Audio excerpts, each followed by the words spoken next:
me if I can't unwind. So come on down to South Park and meet some friends of mine.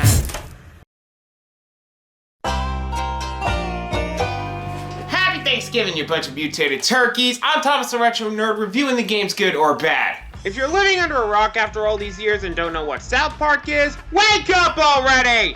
It's one of the best adult animated cartoons ever made. Created by Matt Stone and Trey Parker, the show revolves around the life of four boys, Eric, Kyle, Stan, and Kenny, living their crazy lives around the small mountain town of South Park, Colorado. Now, I've known about this show since I was very young, but I've never came to watch a single episode until I was in high school for obvious reasons.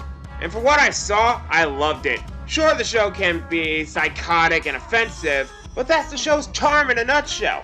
The thing that stands out the most easily is its animation design. In the early days, along with the two Christmas card pilots, it was done with construction paper cutouts and stop-motion animation. The achievement of computers made it easier to animate, and that's the credit I give for technology at the time. Okay, some episodes may be a miss, but when it hits hard. I consider the missed episodes 20 times better than the modern Simpsons and Family Guy episodes. Fight me! Now, this is a show I recommend if you have a sick sense of humor. If you have an HBO Max subscription, all the seasons are available for you to watch. Though I wish they would bring the movie.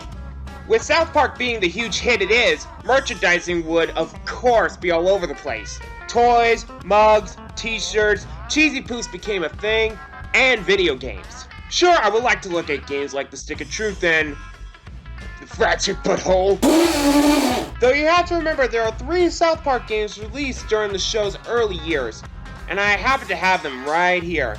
That's right, these are the earliest South Park games released. This is just me. When it comes to taking a look at a series of video games, I gotta start from the very beginning. Can you blame me? No, you can't. Well, let's get started. I got all 3 South Park games released on the Nintendo 64, and I'm gonna be playing them all. Starting today, you will believe an ass this fat can fit into a cartridge this small. I'm not fat. I'm getting in shape. Let's start with the first game, simply titled South Park. This game was developed by Iguana Entertainment, who did the Turok games, which I've heard good things about. Though the red flag is that Acclaim published this game. God damn it! The biggest positive I can give is the recreation of the original intro. I dig it. So the plot of the game is that a meteor had struck South Park and caused mad chaos around town. That's it. A simple plot for this game. After choosing our main player for the game and the opening cutscene with the late Isaac Hayes voicing Chef, R.I.P., we get to the main game, which is a first-person shooter. Okay, I just gotta let you know that I don't like first-person shooter games because they all feel the same! Halo, Call of Duty, Battlefield, Medal of Honor. You could try to make a biblical article on how different they are, but they all look the same to me. The game is broken into 5 levels, though I'm gonna try my best to make it as far as I can. So, the first level is called Operation Turkey Butt. And you see why you're watching this during Thanksgiving. The first problem is a bunch of mutant turkeys trying to peck your eyes out. The controls are a bit weird for the Nintendo 64. You move with the C-pad, aim and rotate with the joystick, fire with the Z trigger, and switch weapons with the A and B buttons. This is the same control scheme from Turok. The menu labeled it as Turok. Ha! There's also Brown Eye. Jeez, they had to use this. Even though you choose your main character in the game, you have to get the others to use the better weapons later on. I chose Carbon because he has funnier voice clips compared to the others. Now let's talk about the overview. We have all the characters on the top left, the meaningless score on the top right, your main weapon, your health resembling a South Park face, and a radar. The radar can detect the other characters, innocent animals, and the main minions. When a turkey pops out to try to peck your eyes out, I will be hearing it and my eyes quickly shift to the radar to see where they are. By the way, the innocent animals? Okay, that got a chuckle out of me. Later on, we can grab some dodgeballs, which are stronger than the snowballs, and cheesy poofs that heals you. That'll help out. After the first segment of this level, we get introduced to a giant turkey bot that acts as a tank and shits out more turkeys. Ugh. Using the normal snowballs will take too long. Chucking dodgeballs is the best bet. The caves in this section can be hard to navigate unless you turn the brightness up to max on your TV. That is if you use a CRT TV. By the by, pressing on the D-pad will transform the original weapon into a super weapon. For instance, the boys will take the snowball and whiz all over them. Yuck! That is not lemon lime Gatorade. Next, we go to this giant cave with tunnels that lead into the world's largest cock. Along the way, I also picked up this Nerf-like gun, finally giving Kenny some action. Fucking love this thing. I could go all Rambo on these damn turkeys. Anyway, this boss fight is tough. The only way to attack this damn thing is by chucking the weapons to its ass. That's what she said. Shut up! So after chasing it away, we get our Kenny death for the game, taking him out of the fight. Now we have to chase it down and finish the giant turkey bot once and for all. I nearly used up all my ammunition to take it down because it refuses to stay still. Regardless, I managed to take it down and the boys have their Thanksgiving dinner. Whoop-de-doo. Hey, you guys, Carton's eating the turkey butt. I'm not eating turkey butt. You son of a bitch, I'll kick you in the nuts. On to the next episode, A Clone of Your Own. This one is just disgusting. More disgusting than an elephant trying to fuck a pig. Ugh. Anyway, these levels are nothing but nasty clones and you just have to get rid of them before they reach South Park Elementary. Here's a tip. When you have the dodgeball selected, use the supercharged attack to take them down. Lather, rinse, repeat until we get to this abomination. What in the holy motherfuck is that? Ugh. Anyway, with enough care and patience, I managed to beat that giant blob. So we get to episode 3, Close Encounter of the Bovine Kind. So the big eye visitors, what do we have here?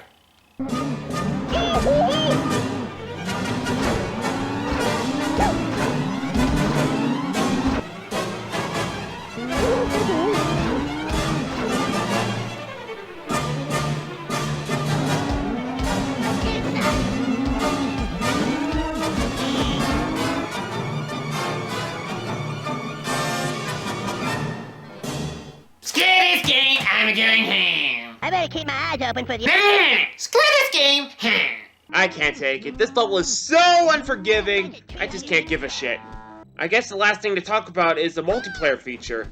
No lie, this is the most fun I had with this game. The only reason it's only me and one of my friends is that with 4 players, I heard it runs like crap. Also, the defeated taunts are hilarious. Next time you do that, I'm gonna chop off your wee-wee and put it on some bread and feed it to Kitty. Overall, South Park on the Nintendo 64 is nothing but mediocre. If you want a better FPS on the N64, stick to Turok or GoldenEye. Just to let you know, the South Park games were released on other consoles. Here's one on PlayStation.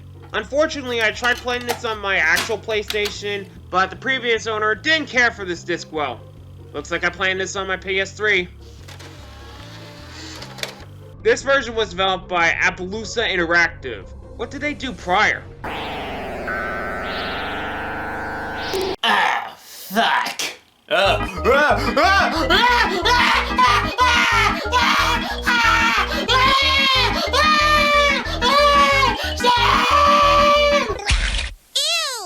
go apologizing, Stan! This game deserves it! I mean, sweet Jesus, what is this game? Correct me if I'm wrong, but was the PlayStation supposed to be better than the Nintendo 64?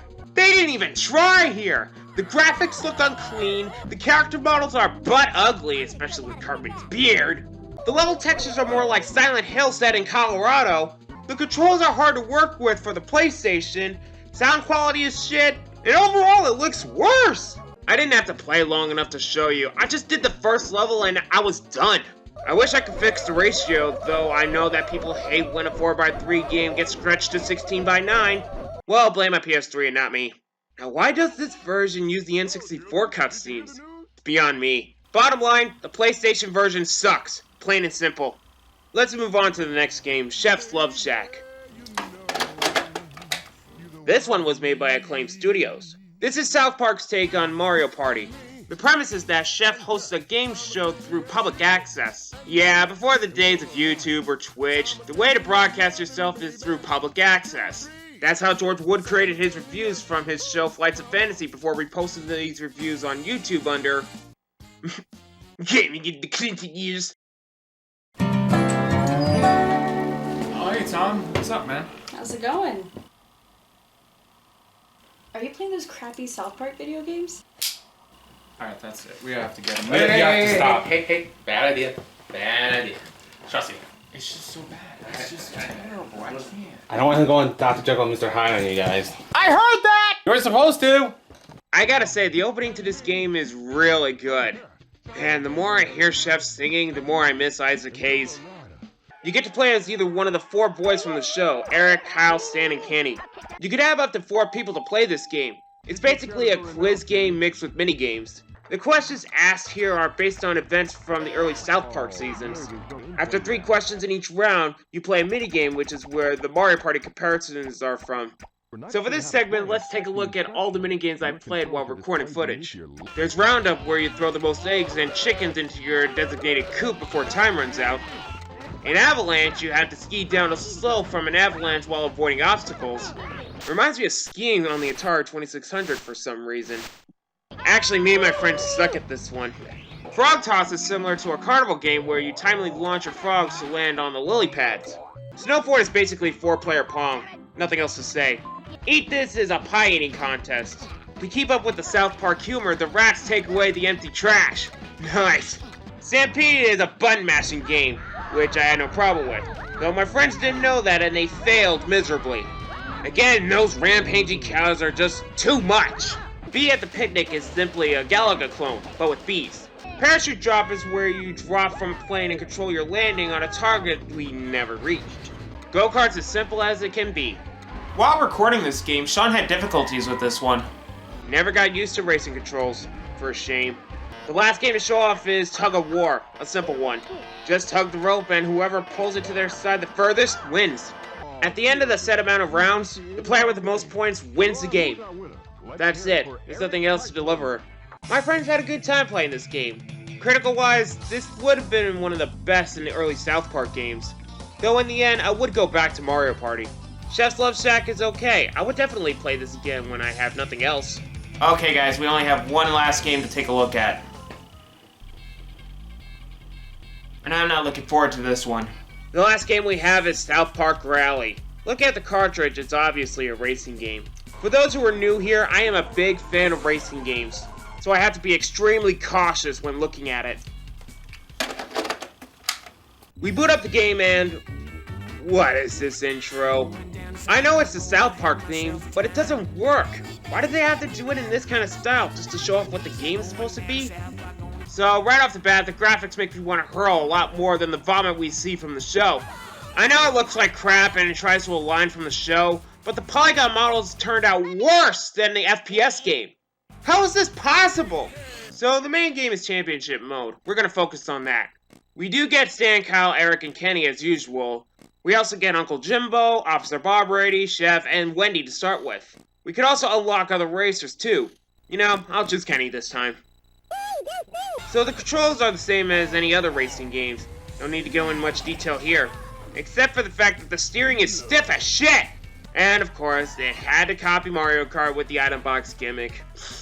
Though the game starts fine with racing through 4 checkpoints to complete a lap, that's fine, but this is where the game pushes you into Satan's fiery pit. Starting with the next race, it says that you have to find a trophy and cross all 4 checkpoints to win. What? If someone has a trophy, you have to drive backwards and forwards to hit the racer who has it. If you have the trophy, you gotta get away fast. What else is there? Finding the cure for mad cow disease? Finding a bow and arrow to shoot arrows at each other? What the fuck? This is nothing like a traditional racing game. It's like the developers went out of their way to create random challenges for the players. I bet they had mad cow disease to come up with this crap. So we take a straight line as what kart racing games are. South Park Rally? It just goes all over the place. Even the track maps aren't functional. They look more like battle arenas than actual racing tracks. I just can't stomach with this game anymore. Without any hesitation, this is by far the worst racing game I have ever played. I played a couple of stinkers in the past, but this one takes the cake. I've never played a racing game that is this unorganized. With that saying, I can't recommend South Park Rally. That pretty much sums up my thoughts with these games. It feels like Acclaim was more interested in the license of South Park instead of making the games good in the first place. How bad are these games? Even Matt Stone and Trey Parker called them trash after trying them out. I mean, if the creators of South Park hate what you did to their show, you done fucked up. It's no wonder why they took 14 years to finally get a new console game. I believe these two games deserve their own reviews. In the end, instead of playing these South Park games, I recommend you play Turok, Mario Party, and Mario Kart. You know, it was interesting to take a look at these games, but I'd rather watch the show than to play these games again. I hope you guys have a happy Thanksgiving. I'm Thomas the Retro Nerd. Thank you all for watching. See you guys in the next review. Bye! Thanks!